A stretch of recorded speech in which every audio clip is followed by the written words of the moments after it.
वालेकुम रहमतुल्लाहि व बरकातुहू। उम्मीद करती हूँ आप सब लोग खैरियत से होंगे। सो गाइस, आज जो हम चैप्टर स्टार्ट करने वाले हैं ये इमरजेंसी का चैप्टर नंबर 11 है, थोरेसिक इंजरीज़। सबसे पहले तो माजरत इस बात की कि इतनी देर बाद वीडियो डाल रही हूँ इमरजेंसी की, वो इसलिए कि आप लोग चाहते थे कि एक्सरसाइज फिजियोलॉजी पहले कंप्लीट करी जाए। जो मेजॉरिटी लोग हैं वो एक्सरसाइज फिजियोलॉजी पढ़े हैं, ठीक है, इमरजेंसी वाले कम हैं, तो वो कह रहे थे कि पहले वो कंप्लीट करो। और मेरे में इतना स्टेमिना नहीं है कि मैं एक दिन में ऐसे वो भी तैयार करूँ ये भी करूँ। तो आज अल्हम्दुलिल्लाह वो कंप्लीट हो गई है, जान छूट गई है। मेरे इतनी चिढ़ हो गई थी, बस इस वजह से कंप्लीट कर रही थी कि आप लोग भी हैं। अगर मुझे अपने लिए होता तो मैं पास पेपर से पास हो जाती हूँ। तो अभी हम स्टार्ट करेंगे थोरेसिक इंजरीज़। ये फिर से मैं हर चैप्टर के स्टार्ट में आपको बताती हूँ कि कुछ भी नया नहीं है इसमें, सिर्फ थोड़ी सी चीज़ें ऐड होती हैं। सारा चैप्टर वही है, आप लोगों ने चीज़ें देखी हुई हैं क्योंकि अब हम फाइनल ईयर में हैं। मोस्ट प्रोबेबली जो ये सुन रहा है वो फाइनल ईयर में ही होगा, तो फाइनल ईयर में कोई भी ऐसी चीज़ नहीं है जो कि नहीं हो, ठीक है। आप हर चीज़ पढ़ चुके हैं, अब सिर्फ आपने थोड़ा बहुत किसी चीज़ का एडिशन होगा और बाकी आपकी पुरानी चीज़ें ही रिमाइंड हो जाती हैं।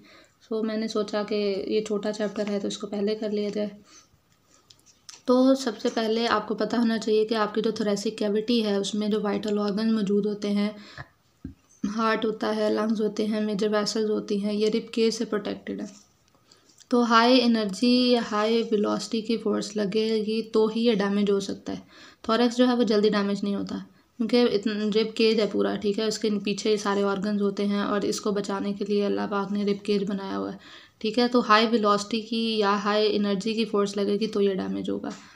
उसके बाद ये है कि अगर ऐसी फ़ोर्स लग जाती है और डैमेज हो गया है तो उसके लिए आपको अर्ली सस्पिशन और डिटेक्शन ज़रूरी होती है ताकि जो इंजरी है वो सिवियर ना हो जाए और जो थोरेसिक कंटेंट्स हैं, आपका हार्ट है, लंग्स हैं, ये हमारे वाइटल ऑर्गन्स हैं, ठीक है, ये डैमेज ना हो जाए। इसलिए अर्ली सस्पिशन और डिटेक्शन ज़रूरी होती है। तो सबसे पहले असेसमेंट होती है, जब भी किसी कोई एथलीट है वो इंजर हुआ है तो आपने उसकी असेसमेंट आपने कैसे करनी है। सबसे पहले आपको पता होना चाहिए मैकेनिज़्म ऑफ इंजरी क्या है, ठीक है। मैकेनिज़्म ऑफ इंजरी का जब आपको पता चल जाएगा कि इंजरी हुई कैसे है तो आपको अंदाज़ा हो जाएगा कि किस टाइप की इंजरी है, कितनी सिवियर है, ठीक है। तो मैकेनिज़्म इंपॉर्टेंट होता है। उसके बाद आपने देखना है एथलीट कॉन्शियस है नहीं है, ठीक है, उसके ABCs यानी एयरवे, ब्रीदिंग और सर्कुलेशन चेक करना होता है, ठीक है। ये सारा आता है आपके जनरल ऑब्जर्वेशन में, ठीक है, कि आपने जनरली सारी चीज़ देखनी है, मैकेनिज़्म देखना है, उसका लेवल ऑफ कॉन्शियसनेस देखना है, उसके ABCs चेक करने हैं। उसके अलावा जो है level of anxiety, ability to speak, कि वो बंदा अगर वो कंप्लीट बोल लेता है ना बगैर मतलब सांस लिए फुल सेंटेंस कंप्लीट कर लेता है तो ओके है, लेकिन अगर वो उसको सांस में मुश्किल आ रही है, वो एक जुमला भी अपना कंप्लीट नहीं कर पा रहा तो फ़ौरन उसको लेके जाओ इमरजेंसी में, ठीक है। ये इमरजेंसी वाली कंडीशन होती है। मेंटल स्टेटस इसमें रिटार्ड हो जाता है, ये आपने चेक करना हुआ है या नहीं, ठीक है। तो उसके बाद आपने जनरल ऑब्जर्वेशन कर ली है, उसके बाद आपने थॉरो हिस्ट्री लेनी है, उससे आपको डिस्निया वगैरह, आप उससे बातें वगैरह करोगे तो आपको डिस्निया का पता चलेगा कि किस लेवल का है, ठीक है। उसके अलावा ऑनसेट ऑफ सिम्टम्स का अंदाज़ा होगा कि वो रैपिड आए हैं या क्रॉनिक हैं, ठीक है। थॉरो हिस्ट्री लेना ज़रूरी होता है। उसके बाद जो थर्ड स्टेप होता है वो है वाइटल साइंस। आपने वाइटल साइंस मेजर करने होते हैं, like blood pressure, pulse oximetry, pulse rate, quality, skin colour, temperature, quality of respiration, हर चीज़ आपने चेक करनी है, ठीक है। अब आप रेस्पिरेशन की क्वालिटी कैसे चेक करेंगे? नेज़ल फ्लेयरिंग होती है, एक वर्ड है नेज़ल फ्लेयरिंग, कि जब वो सांस लेगा तो उसकी जो नॉस्ट्रिल्स हैं वो ज़्यादा ओपन हो रही है नॉर्मल से, ठीक है। इसका क्या मतलब है कि उसको मुश्किल पेश आ रही है ना, इस वजह से ज़्यादा नॉस्ट्रिल ओपन हो रही है, इसे कहते हैं नेज़ल फ्लेयरिंग। आपने देखना हो रही है कि नहीं हो रही। दूसरी चीज़ है ट्रेकियल टगिंग, कि आपका जो एडम्स एप्पल है ये अपवर्ड, जब आप इनहेल करेंगे तो एडम्स एप्पल जो है वो ऊपर जाएगा, ठीक है। तो ट्रेकिया आपको फील होगा कि ट्रेकिया ऊपर की तरफ खींच रही है, ठीक है, उससे आपको अंदाज़ा होगा कि रेस्पिरेशन मुश्किल से हो रही है। उसके अलावा जो है अदर साइंस आपको पता है कि अदर जो मसल्स हैं उसको यूज़ करेगा, कि इंटरकॉस्टल मसल्स को यूज़ कर रहा है इनहेलेशन में, नेक मसल्स को, एब्डोमिनल मसल्स को, अदर मसल से असिस्टेंस ले रहा है। तो इसका मतलब है कि जो रेस्पिरेशन है उसमें इशू आ रहा है तो इसकी वजह से उसको अदर मसल्स की ज़रूरत है। उसके अलावा साइनोसिस आपको पता चल जाएगा, अगर हाइपोक्सिया है तो फर्स्ट आपको साइनोसिस हो जाएगा। ठीक है। वो लेकिन ये बाद में शो होता है, लेकिन साइनोसिस जो है ये हाइपोक्सिया का सिम्टम होता है। अब आपने वाइटल्स देख लिया, उसके बाद आपने क्या करनी होती है, ऑस्कल्टेशन। आपको पता है आपने कैसे हर चीज़ करनी है। ऑस्कल्टेशन में आपने लंग साउंड सुनने होती हैं। लंग साउंड्स में क्या है, ये इंपॉर्टेंट है, ठीक है, कि कोई आपको एडवेंटिशियस लंग साउंड सुनाई देती है या नहीं। उसमें होता है सबसे पहले स्नोरिंग। स्नोरिंग आपको पता है कि स्लीपिंग पर्सन जो स्नोर करते हैं ये उसके जैसी साउंड होती है। इसका क्या मतलब है कि आपका अपर वे में ऑब्स्ट्रक्शन हुई है, अपर एयर वे में, ठीक है। दूसरा होता है स्ट्राइडर। स्ट्राइडर में क्या होता है कि हार्श हाई पिच्ड साउंड, जैसे खांसी आती है और आपका यहाँ पे उन्होंने बताया हुआ है कि कोई किस तरह की आवाज़ है ना, तो खांसी आपको आ रही है तो आपको पता जिस तरह की वो आवाज़ होती है ना, हाई पिच्ड होती है, उस टाइप की आवाज़ आएगी, ठीक है। तो इसका क्या मतलब है कि अपर एयरवे ऑब्स्ट्रक्शन है लेकिन टाइट है, ठीक है। और वीजिंग क्या होती है, ये विस्लिंग साउंड होती है, ये आपको पता है। विस्लिंग साउंड, वीजिंग साउंड कब आती है, एस्थमा में आती है, ठीक है। तो ये नार्विंग ऑफ एयरवेज को शो करती है। वो एडिमा की वजह से हो सकता है, ब्रोंकोस्पैज्म की वजह से हो सकता है, फॉरेन बॉडी की वजह से, एस्थमा में होती है, ठीक है। उसके बाद रॉन्ची होती है, रैटलिंग नॉइज़ होती है, जैसे रैटलिंग नॉइज़ होती है, ऐसे कॉन्टीन्यूस कोई आवाज़ आ रही हो, तो ये पार्शियल ऑब्स्ट्रक्शन को शो करेगी। मे बी कोई म्यूकस आ गया है या कुछ ऐसा, ठीक है। तो ये किसमें, अगर ये partial obstruction congestive heart failure में हो सकती है, न्यूमोनिया में हो सकती है, क्योंकि इनमें क्या होता है, फ्लूइड आ जाता है, स्वेलिंग हो जाती है। देन क्रैकल्स आते हैं। क्रैकल्स में जो है मॉइस्ट साउंड, जैसे बबलिंग वगैरह आपको सुनाई देगी, ठीक है। तो इसका मतलब है कि फ्लूइड है आपके स्मॉलर एयरवेज में, लाइक एडिमा हो गया है। तो ये आवाज़, जैसे अगर आप अपनी दोनों उंगलियों के दरमियान एक बाल ले लें, ठीक है, तो उसको आप मूव करें तो आपको जो फीलिंग आएगी, मतलब जो आवाज़ आएगी, वो उस तरह की होती है, ये क्रैकल्स, ठीक है। और ये कंजेस्टिव हार्ट फेलियर, न्यूमोनिया में आते हैं। देन लास्ट वन है एब्सेंट के heart sound, sorry respiratory sound आ ही नहीं रही, तो उससे क्या पता चलेगा कि ऑब्स्ट्रक्शन कंप्लीट है, बंदा का लंग कोलैप्स कर गया, ठीक है। तो आपने ऑस्कल्टेशन से साउंड सुन ली हैं, उसके बाद आपने क्या करना है, पैल्पेट करना है। पैल्पेट से आप क्या करेंगे कि चेस्ट के राइज एंड फॉल्स देखेंगे, ठीक है, कि इक्वल है या नहीं है, ठीक है। रेट और रिदम देखना है,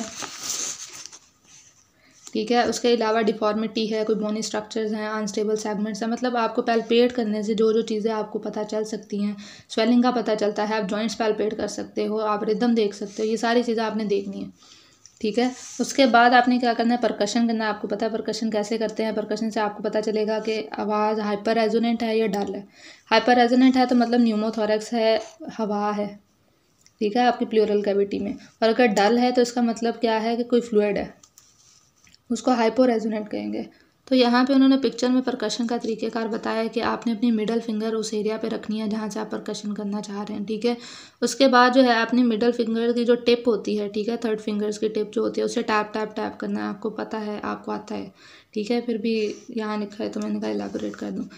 तो डल साउंड का आपको पता है क्या मकसद होता है, कि हीमोथोरैक्स है, कोई फ्लूइड आ गया है, ठीक है। उसके बाद आपने क्या करना है, चेस्ट वॉल को अब डायरेक्टली अब आपने ऑब्जर्व करना है, ठीक है। आपने हिस्ट्री ले लिया, वाइटल्स देख लिया, ऑस्कल्टेट कर लिया, पैल्पेट कर लिया। अब आपने क्या करना है, परकशन भी कर लिया। उसके बाद अब आपने डायरेक्टली ऑब्जर्व करनी है चेस्ट वॉल, कि कहीं कोई अरिथीमा, रेडनेस, एकाइमोसिस होता है, नील वगैरह ना पड़ गया हो, ब्लीडिंग नहीं हुई, डिफॉर्मिटी, पैराडॉक्सिकल मूवमेंट्स तो नहीं है, अलाइनमेंट ऑफ ट्रेके, ये सारी चीज़ें आपने देखनी है, ठीक है। तो डायरेक्टली आपको ये देखने से चीज़ें पता चलेंगी। अलाइनमेंट ऑफ ट्रेकिया देखने के लिए ये प्रोसीजर होता है कि जो आपकी चिन है और ये आपका जो सुप्रास्कैपुलर नॉर्च, सॉरी सुप्रास्टर्नल नॉर्च जो होती है, ये इनलाइन होनी चाहिए, ठीक है। अगर ये इनलाइन है इसका मतलब है कि आपकी ट्रेकिया जो है वो सही है, अपनी सही पोजीशन पे है। लेकिन अगर ये इनलाइन नहीं है तो इसका क्या मतलब है, ये अबनॉर्मल है, ट्रेकिया की अलाइनमेंट ख़राब हो गई है, इशू है, ठीक है। इस तरह आप ट्रेकिया को के अलाइनमेंट देखते हैं। तो आपने अब डायरेक्टली चेस्ट वॉल को देख लिया है। अब आपने फिर एंड पे क्या करना है कि आपने कांस्टेंट मॉनिटरिंग करनी है हर चीज़। आपने ये नहीं कि जब तक आपका ईएमएस एक्टिवेट नहीं हुआ, कोई बंदा कुछ नहीं, हेल्प जब तक नहीं आई, आपने उसके वाइटल्स, उसकी हर चीज़ जो है वो कंटिन्यू करते रहना है, कोई कमी ना रह जाए, ठीक है, जितना आप कर सकते हो।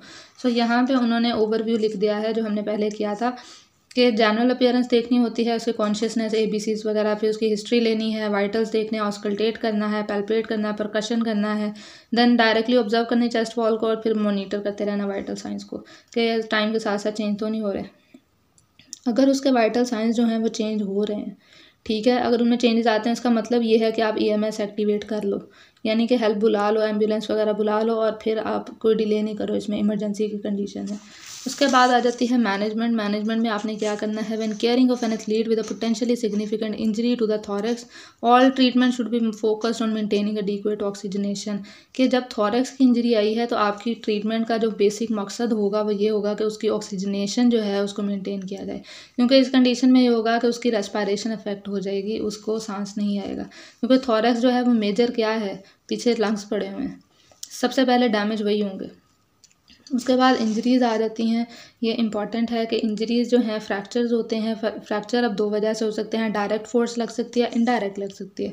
डायरेक्ट फोर्स का मतलब है जहाँ फोर्स लगी है वहीं पे इंजरी आई है। लाइक एक फुटबॉल है वो आपके चेस्ट पे आके लगी है तो इंजरी भी आपकी जहाँ लगी है वहीं होगी। लेकिन इनडायरेक्ट फोर्सेस में ये है कि कोई चीज़ आपकी जाके बैक पे लगी है लेकिन जो इंजरी हुई है वो आपकी आगे कोई एंटीरियर रिब पे हो गई है, ठीक है, तो फोर्स ट्रांसफ़र हुई है। कूप और काउंटर कूप वाला सीन अगर आपको याद हो तो इसी तरह फोर्सेस फ्रैक्चर्स भी इस तरह हो सकते हैं। उसके बाद उन्होंने कहा है कि अगर फ्रैक्चर्स जो हैं 10 to 12 रिब्स यानी कि 10 से नीचे नीचे अगर फ्रैक्चर हुआ है रिब का तो जो डैमेज होंगे वो एब्डोमिनल ऑर्गन्स भी हो सकते हैं, ठीक है, क्योंकि 10 से नीचे जो है वो एब्डोमिनल ऑर्गन है, लाइक आपका लिवर है, आपकी स्प्लीन है।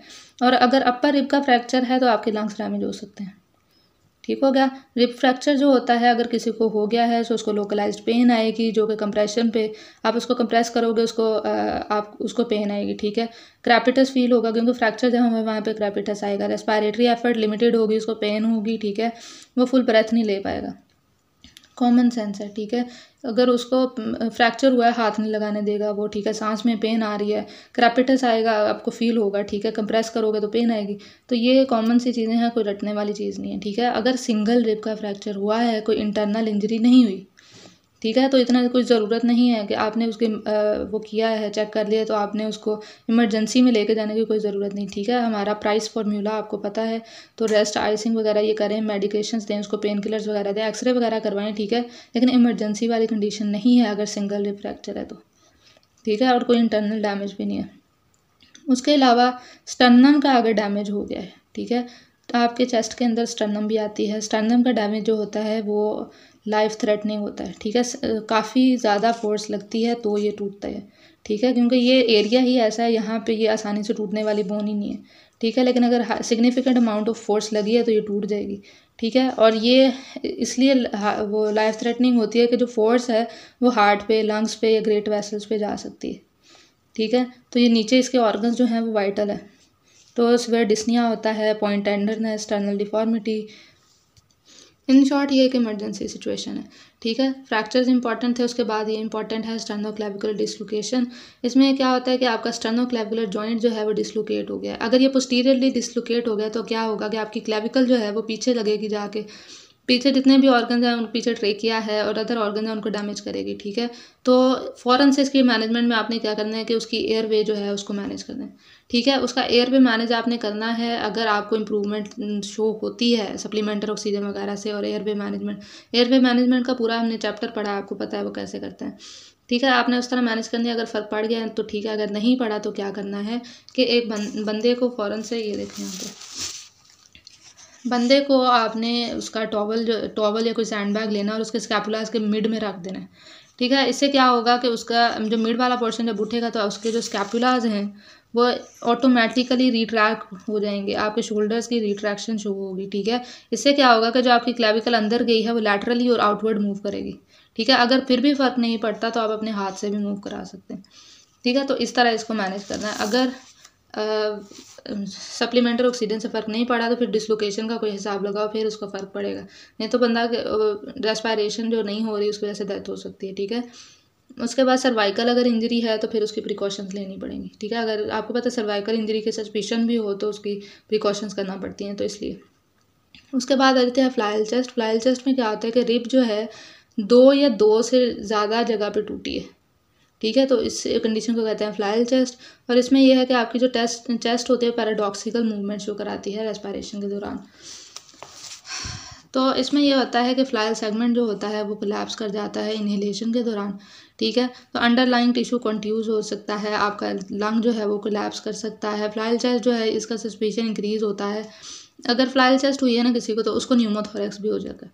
मोस्टली ये एक दूसरे के साथ होते हैं कि रिब का जब फ्रैक्चर हुआ है तो फिर एयर भी तो अंदर जा सकती है ना, ठीक है। तो फिर न्यूमोथोरैक्स होने के चांसेस ज़्यादा होते हैं, मोस्टली एक साथ होते हैं। लेकिन अगर फ्लाइल चेस्ट अकेली है, ठीक है, साथ न्यूमोथोरैक्स नहीं हुआ, तो फिर उस बंदे को क्या करें, अफेक्टेड साइड पे लिटाएं, ठीक है। हॉस्पिटल जब तक आप नहीं लेके गए उसको, तब तक उसको अफेक्टेड साइड पे लिटाएं और फिर उसको लेके जाएं ट्रॉमा सेंटर में। उसका जो अपना बॉडी वेट है वो स्प्लिंट के तौर पे एक्ट कर रहा है, ठीक है। लेकिन अगर आपको लगता है कि सी स्पाइन की इंजरी है तो आपने उसकी प्रिकॉशंस लेनी है, तो उसके लिए क्या करेंगे, फिर आप जो फ्लाइल चेस्ट का जो सेगमेंट है वहाँ पे मैनुअल प्रेशर दें, ठीक है, या फिर कोई बल्कि ड्रेसिंग करें जिसकी वजह से वो सेगमेंट जो है वो जो कि स्प्लिंट के तौर पे एक्ट करे। आपने कोई ऐसी एक्टिविटी करी, या खुद प्रेशर लगाएं या कोई बल्कि ड्रेसिंग लगाएं, ठीक है, ताकि फिर वो ना हो, उसके साथ न्यूमोथोरैक्स ना हो जाए, ठीक है। और इसके मैनेजमेंट में आपने ऑक्सीजन थेरेपी देनी होती है, वाइटल साइंस को मॉनिटर करना है, रैपिड ट्रांसपोर्ट टू क्रूशियल, यही है, ये सब में है, ठीक है। उसके बाद है अब यहाँ तक जो था ना ये ज़्यादा इंपॉर्टेंट थे, ठीक है। अब न्यूमोथोरैक्स जो है ये इसका आपको बस आइडिया होना, ठीक है, ये इतना इंपॉर्टेंट नहीं है, बट ये है।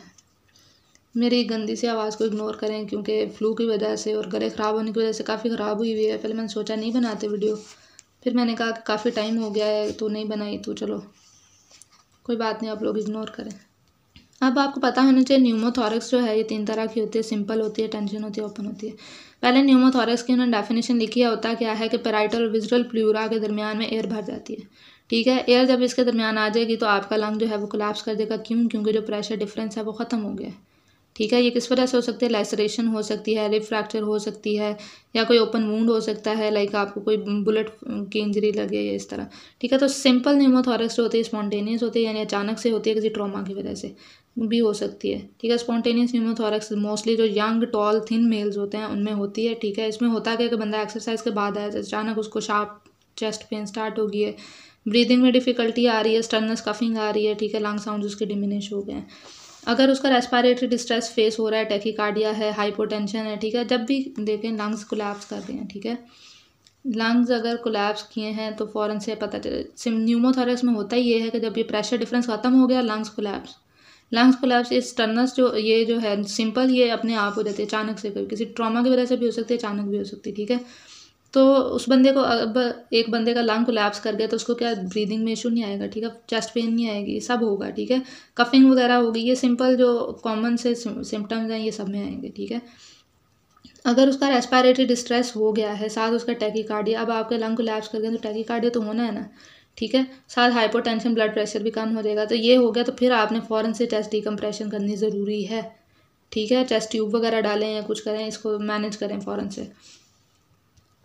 उसके बाद है टेंशन न्यूमोथोरैक्स। टेंशन न्यूमोथोरैक्स ये है कि जो आपकी ये जो न्यूमोथोरैक्स है ये आपकी एओर्टा, आपका हार्ट, आपकी सुपीरियर इंफीरियर वेना कावा, इन सब को डिस्टर्ब करने लगी है। यानी टेंशन जो है, ये जो एयर है इसने इन स्ट्रक्चर्स को डैमेज कर दिया है, इनको अफेक्ट किया है, सो इसका हम कहेंगे टेंशन न्यूमोथोरैक्स, ठीक है। ये मेडियास्टिनम और ट्रेकिया जो होती है उनको अपनी जगह से मिसप्लेस भी कर सकती है, ठीक है। अगर कंप्रेशन आ गई है सुपीरियर वेना कावा पे तो जगलर वेन डिस्टेंड हो जाती है, ठीक है। तो ये डिफरेंट सिम्टम्स आएंगे, इसके अंदर भी बीपी कम हो जाएगा, मेंटल स्टेटस रिटार्ड हो जाएगा, कार्डियक आउटपुट कम हो जाएगी। जब इस तरह की सिम्टम्स आएंगे, लाइक उसकी ब्रीदिंग साउंड्स नहीं आ रही, जगनर वेन जो है डिस्टेंडेड है, सिवियर डिस्निया है, तो कहें कि हाँ इसको टेंशन न्यूमोथोरैक्स हो गया, ठीक है। ट्रेकियल डेविएशन जो है वो बाद में आती है, जो मैंने कहा ना मेडियास्टिनम और ट्रेकिया जो होती है वो उनकी डेविएशन हो जाती है, अपनी जगह से हिल जाती हैं, तो वो बाद में होता है, ये लेटर साइंस आते हैं, स्टार्टिंग पर यही आते हैं, ठीक है, इमरजेंसी में। अब आपने क्या करना है, परकशन करेंगे तो आपको हाइपोरेजोनेंस सुनाई देगी क्योंकि एयर है, ठीक है। उसके बाद एक्सट्रीम इमरजेंसी की कंडीशन होती है ये, और फैटल हो जाती है विद इन मिनट्स के अंदर, फ़ौरन से आप ऑक्सीजन लगा दें हाई फ्लो और EMS एक्टिवेट कर दें, बैग वेल मास्क लगा दें। अगर फिर भी फ़र्क नहीं पड़ा, नीडल डिकम्प्रेशन करें, ठीक है। नीडल डिकम्प्रेशन हमारे स्कोप में नहीं है, ठीक है, लेकिन फिर भी अगर किसी को जानना है तो यहाँ पे लिखी हुई है, अगर आप रीड करना चाहें तो आप कर सकते हैं, ठीक है। उसके बाद आता है ओपन न्यूमोथोरैक्स। ओपन न्यूमोथोरैक्स का ये सीन है कि एयर जो है, चेस्ट वॉल जो है वो एयर को अंदर आने दे रही है प्लूरल स्पेस में, ठीक है, कि आपको लाइक कोई बुलेट लगी है, कोई, ये डिपेंड करेगा कि आपकी जो कॉजिंग फैक्टर है वो किस तरह का, लाइक किसी ने बुलेट फायर किया है या नाइफ इंजरी हुई है या कुछ, तो उससे क्या होगा, आप इनहेल तो करेंगे, वहाँ से तो एयर जाएगी, वो इंजरी वाले पॉइंट से भी एयर जाएगी, ठीक है। ये ओपन हो गया है, एयर दो तरीके से तरफ से जा रही है।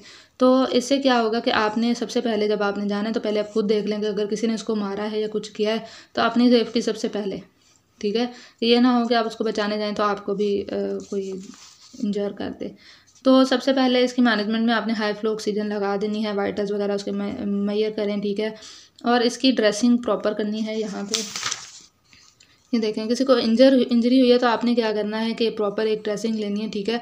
तो इससे आपने 3 साइड से ना उसको बंद कर देना, लेकिन चौथी साइड खुली छोड़ देनी है, ठीक है। इस तरह इसको करना है। वो इस वजह से कि जो एयर है, जब बंदा इंस्पायर करे ना, ठीक है, तब यहाँ से एयर अंदर नहीं जाएगी, लेकिन जब एक्सपायर करेगा तो यहाँ से एयर निकल जाएगी, ठीक है। तो इससे ये होगा कि एयर जो अंदर मतलब हवा जमा हो रही है वो बाहर ज़रूर निकल जाएगी, ठीक है। तो इसकी मैनेजमेंट इस तरह करनी है। तो आपने इसको सील कर देना 3 तरफ से, ठीक हो गया। उसके बाद आ जाती है, अगर आपको फिर भी फ़र्क नहीं पड़ा उसको, तो साथ एंडोट्रेकियल ट्यूब वगैरह डाल देते हैं अगर उसका सांस वगैरह अभी भी बहाल नहीं हुआ। उसके बाद है हीमोथोरैक्स। हीमोथोरैक्स जो है आपको पता है ब्लड आ जाता है कैविटी के अंदर। इसका सारे सीन वही है, ठीक है, जैसा न्यूमोथोरैक्स का था। डिस्निया होगा, जगुलर वेन्स जो होते हैं डिस्टेंड हो जाती हैं, लंग जो है वो फंक्शन नहीं करना छोड़ देते हैं। Pleural cavity on each side of thorax can hold 2 to 3 litres of blood, so shock will quickly develop. कि आपकी जो प्लूरल कैविटी है वो 2 से 3 लीटर ब्लड जो है वो ले सकते हैं अपने अंदर, ठीक है। इतना ब्लड अगर आपके सिर्फ प्लूरल कैविटी में ही ज़ाया हो गया है तो फिर शॉक होगा कि नहीं होगा, ठीक है। तो बॉडी शॉक में चली जाती है। तो इसके सारे जो साइन सिम्टम्स हैं वो उस न्यूमोथोरैक्स वाले हैं, लेकिन एक चीज़ डिफरेंट होती है, परकशन पे डल साउंड आती है, हाइपो रेजोनेंट होती है, क्योंकि फ्लूइड में क्या होता है, डल साउंड आती है, ठीक है। इसको मैनेजमेंट वही है, ऑक्सीजन सप्लीमेंट दें, रेस्पिरेटरी सपोर्ट दें, आईवी फ्लूइड जो होते हैं वो कम करें, ठीक है, क्योंकि पहले ही आईवी फ्लूइड वगैरह लगाएं क्योंकि ब्लड लॉस हो रहा है वगैरह वगैरह। उसके बाद आ जाता है पल्मोनरी एम्बोलिज्म। पल्मोनरी एम्बोलिज्म क्या होता है कि एम्बोलाई कोई ब्लड का क्लॉट है जो कि वेन्स से आपके लंग्स के अंदर आ गया। वेन्स जाती है ना आपके राइट हार्ट के अंदर, राइट हार्ट से सारा ब्लड जाता है आपके लंग्स के अंदर। तो ये क्लॉट जो है वेन्स के थ्रू आ गया है आपके लंग्स के अंदर, ठीक है। इसका सोर्स डिफरेंट हो सकते हैं, फैट सेल्स हो सकता है, कोई लॉन्ग बोन फ्रैक्चर हो उसकी वजह से बन सकता है, जो फीमेल बर्थ कंट्रोल पिल्स लेती हैं उनमें हो सकता है, ठीक है। तो ये क्या करता है, आपकी सर्कुलेशन, पल्मोनरी सर्कुलेशन को बंद कर देता है, डेड स्पेस बढ़ जाती है, ठीक है। और अगर इसको ट्रीट ना किया जाए तो जो लंग टिश्यू है वो डेड हो जाता है, ठीक है, उसकी डेथ हो जाती है। इसमें भी वही है, चेस्ट पेन होती है, डिस्निया, टैकीकार्डिया, ब्लडी स्पूटम, ठीक है, ब्लडी स्पूटम आता है इसके अंदर, और वीजिंग साउंड आती है। उसके बाद इसमें अर्ली रिकग्निशन ज़रूरी होती है, ऑक्सीजन एडमिनिस्ट्रेशन वगैरह करें, रैपिड ट्रांसपोर्ट करते हैं इसको हॉस्पिटल के अंदर, ठीक है। उसके बाद ये MCQs हैं, MCQs कर लिया करें क्योंकि मोस्ट प्रोबेबली जो MCQs आएंगे वो यहीं से आएंगे, ठीक है। जो चैप्टर के लास्ट पे होते हैं ये बहुत इंपॉर्टेंट होते हैं, इनको आप इग्नोर ना किया करें। तो ये चैप्टर इतना ही था। तो उम्मीद है कि आप लोगों को समझ आ गई होगी। सिंपल इजी चैप्टर था, जो चीज़ें करने वाली थी वो मैंने आपको बताई। तो ज़्यादा इंपॉर्टेंट कौन सी थी, ठीक है, फ्रैक्चर्स इंपॉर्टेंट हैं, डिसलोकेशन इंपॉर्टेंट है, फ्लाइल चेस्ट इंपॉर्टेंट है, ठीक है, और जो लंग्स की साउंड्स हैं वो इंपॉर्टेंट है, रेस्पिरेशन की साउंड। उसके अलावा बाकी चैप्टर मैं ये नहीं कहती आन इम्पॉर्टेंट है, लेकिन वो ज़्यादा इंपॉर्टेंट है, ठीक है। तो अभी के लिए इतना ही। दुआ में याद रखें, अपना ख्याल रखें। अल्लाह हाफिज़।